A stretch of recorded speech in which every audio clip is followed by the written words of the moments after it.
Kim Petras, everybody. We're so excited to have you here in our 103.5 K2 studios here in New York. What's up? Thank you for having me. I'm so excited to be here. Hey, so question, are you like hungover from the Met Gala? I'm surprisingly not. I feel like I recovered pretty well yesterday, and I feel pretty like bright and happy. But maybe that's just because I have a song with Nicki Minaj. You know, that'll probably just wash away the hangover. So maybe I still am. Well, I have to say you looked gorgeous. Thank you so much. Understood the assignment as far as like the theme of the night and everything. Like, thank you. How much thought went into picking out your outfit and those shoes? My God, how did you walk in those? Yeah, oh my God, that was difficult. Well, it was always kind of my dream going with Marc Jacobs. Marc Jacobs was one of the first people when I was still performing in like warehouses and on bar tops and stuff like that to be like, you can pick whatever from my archive and to wear for your performances, which was a huge thing back then because I just couldn't afford any, cool clothes. So yeah. Mark's been a supporter of mine for a long time and such a New York legend. It was my first front row fashion show I went to and all of that. So it felt like a first circle moment and I didn't want to go with anyone else but Mark. So that kind of dictated it and Mark kind of dreamt up this black and white Carl inspired outfit, but it's very essential Marc Jacobs, but just with like touches of Carl. And I saw like the pops of silver with the eye makeup. Like it was like the attention to detail was there. Thank you. Yeah. We pulled from a fashion show which just had this like bright white makeup, and I feel like I wanted it to be really clean and like fresh because the dress had so much volume and stuff. So we were thinking about it. We were trying a bunch of things, and I'm glad you liked it. Thank you so much. I'm kind of glad because everybody else kind of dressed up as a cat, so it was nice to see like some beautiful fashion moments, like just drooling over the whole thing. Just gorgeous. Me too. It was a lot of people had really good looks, I thought, this year. So amazing. So listen, I mean, this year kind of went off with a bang. Life-changing, really. I mean, from truly, the Grammy and the historic Grammy and the global chart topping. Yeah. How has that been settling with you? Like, how's your day-to-day changed? Well, I think it's still it's still sinking in fully.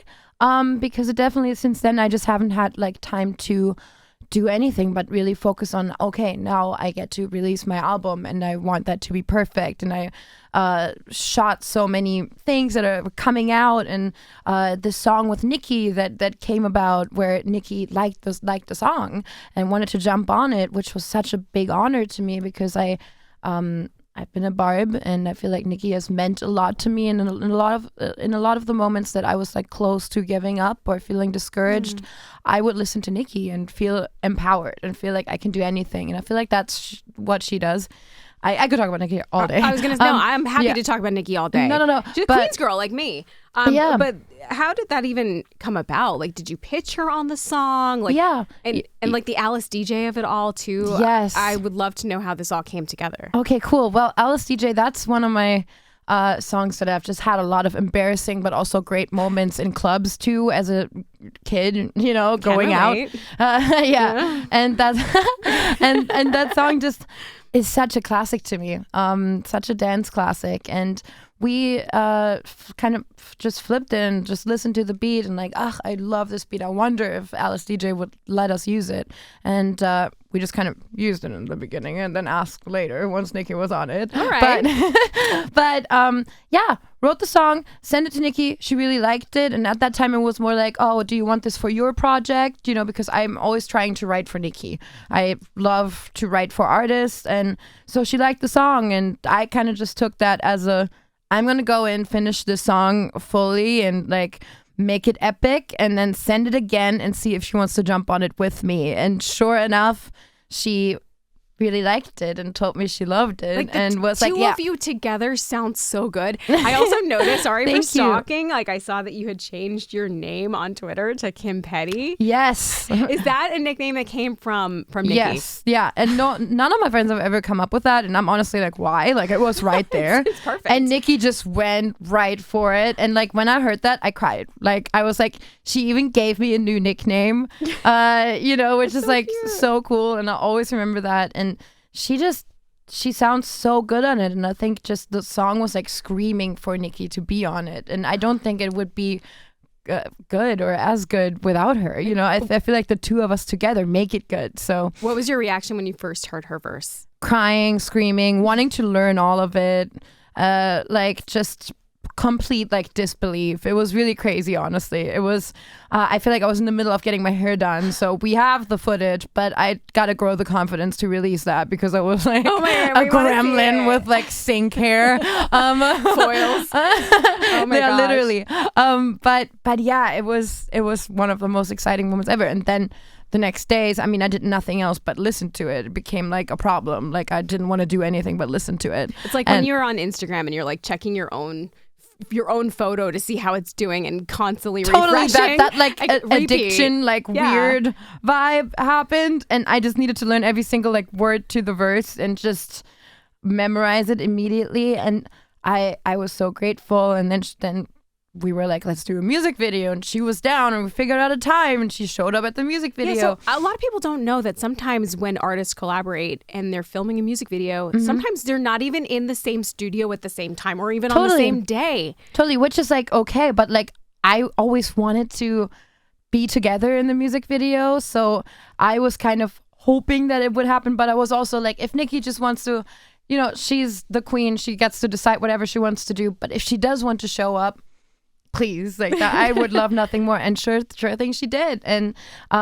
crushed it immediately. And I was so inspired just seeing her perform. It was like every single second of that was just like on and like cool, and she knows exactly how to move and exactly how to do her thing, and only she can do it. And that's just so inspiring to see. And also she was very encouraging to me because of course I was like, oh my god, like I don't know, like I'm like kind of freaking out. Do you really get imposter syndrome? Yeah, for sure. Seriously? Of course. You're a freaking Grammy winner. Thank you. A historic Grammy winner. I always wonder about that. People who are like we look up to as artists and people who really look like they're, you know, strutting with confidence. It's like, do you really have the same imposter syndrome that we all have? Yeah, for sure. I think generally speaking, like everyone I talk to has that. And especially in music, it's not really something, you know, you kind of have to decide, I am now an artist. There's no degree or thing you can get that makes you an artist, you know? You need to just wake up one day and be like, I am a songwriter. That is my job. I am an artist. That is what I do, and believe it. So I feel like that's the whole thing about being an artist is based on that. So for sure, there's just moments where it's like, oh, but like you've been doing it since really am just an idiot. No, and like, I mean, but I think that keeps you going too, you know, and want to perform again and again, and the nervousness and the am I gonna do it again before a show is what makes your shows good. And I feel like you, to a certain degree, also kind of need it. I guess if you think you're like the shit, if you think you're the shit, like you're probably like not pushing the boundaries or trying as hard to come up with something. I mean, maybe there is someone who thinks they're the shit and they actually are. Like that's cool too. Yeah. But I am definitely not that person. I am that person on stage. I feel like it just clicks, and I fully am everything I ever wanted to be when I'm on stage, which is like I feel like I do everything for that moment and for that like freedom of just being on stage and not thinking about what I'm doing and just doing it. Are you just like feeding off of the energy from the crowd? Yeah, for sure. Yeah, it's just always been like that once I'm on stage, I know what to do, and it just comes natural, and I don't really have to think. And that's, I mean, you've been doing this for such a long time. Like do you feel like you're an autopilot because you were writing songs since you were a teenager, and now you're like major label backed? Like, how does it feel different from then to now?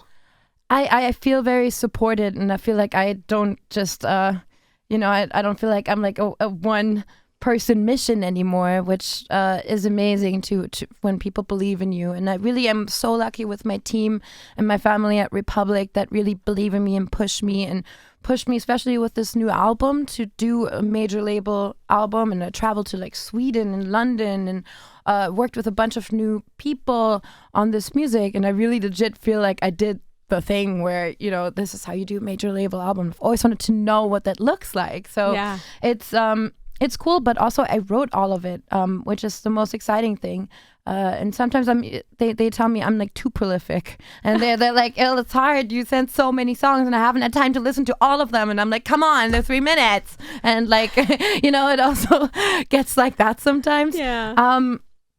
But yeah, it's I think without the experience of doing all of the tiny gay clubs in all of the US and all of that, the Bushwick days and Bushwick days. Oh my gosh. And all like the Pride events too. Yeah, all the Pride events, all of those were talking to fans and making real connections with real people who then became my fans, and that's, I really feel such a strong connection with them, and like I feel like they will come to my shows no matter what happens, and but now it's like bigger now, and it's like part of this, and it's awesome because I feel like that's what we all wanted, and that's what they all saw in the beginning. Like they all believed in me so much, and I think they helped me get there. But I'm very nervous. I'm a very nervous person, and I think a lot of the kind of pressures of that I couldn't have handled. I used to like stutter really bad. I just like get nervous, which is why I write songs, honestly, so I can take my time to phrase how I wish I would have said something, or how an emotion feels. I am so awkward. I can relate to that. I always like analyze every little thing. I know, but me that's too. Like, what a great creative outlet for you. Yeah, it helps for sure.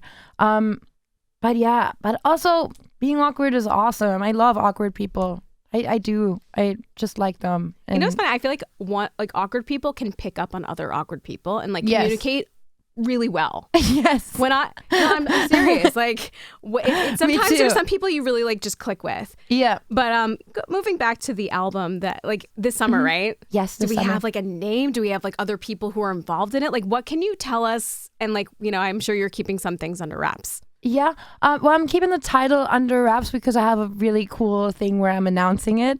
But I have a lot of songs on there that have just been constantly living in my headphones and in my head and in my team's heads and in my label's heads. So and your besties. Nicki's head. I'm sure Nicki's heard the whole thing. Yeah, it's I send like. There's definitely people I send like all the songs and just like check in with how they feel about them going together. But I think it's a very cohesive, like I think it's the most cohesive thing I've done. But also every song is its own thing, which is always my goal. And I have an exciting collab on it for me as such a fan, which with Banks. I've been listening to a lot of Banks making this album, and I was like, one day I was just like, what if she likes me too? And then I reached out and we just met up in the studio and made this like dark, hot song, and which I'm really excited about. I cannot wait to hear the entire thing. Yes, I'm so excited. I wish I could play it. Honestly, we were just talking about this before off mic. Like, we're a little bummed that you're not going to be able to make K2 for you because you're so busy and you're going to be promoting the album and you're doing all the festivals, Governor's Ball, which is like literally around the block. Like, I think it's like the weekend before. Yeah. But that's sick though. Are you excited about all these upcoming shows? Yes, I'm very excited about all of the festivals and shows. I mean, Gov Ball is like so cool. I can't wait to do it. It's just going to be epic. And I'm going to see so many of my fans that I haven't seen in a long time who are already tweeting me they're coming. And that's so exciting. And I love doing festivals. It's definitely like, it's always a wild card. It's like anything could happen. The sound could go off the rails at any moment. I mean, I forgot where I saw this. It was like a YouTube video of you just like rehearsing choreography. This was like for Coachella. And my God, it looks like a workout. Oh, like, yeah. Do you find that rehearsing for these festivals is like harder than, doing like a whole show on your own in a way? Yes. I think in general, festivals are just a completely different thing. I feel like with your own tour and your own show, you know what you're going to get every night. And kinda. I mean, the energy is different. You more go at your own pace. Like, if you want to like slow down and take a moment and take like a water break and talk to your fans, you could do that. Totally, but there's a cutoff time. You have that much time. You need to be on by this time.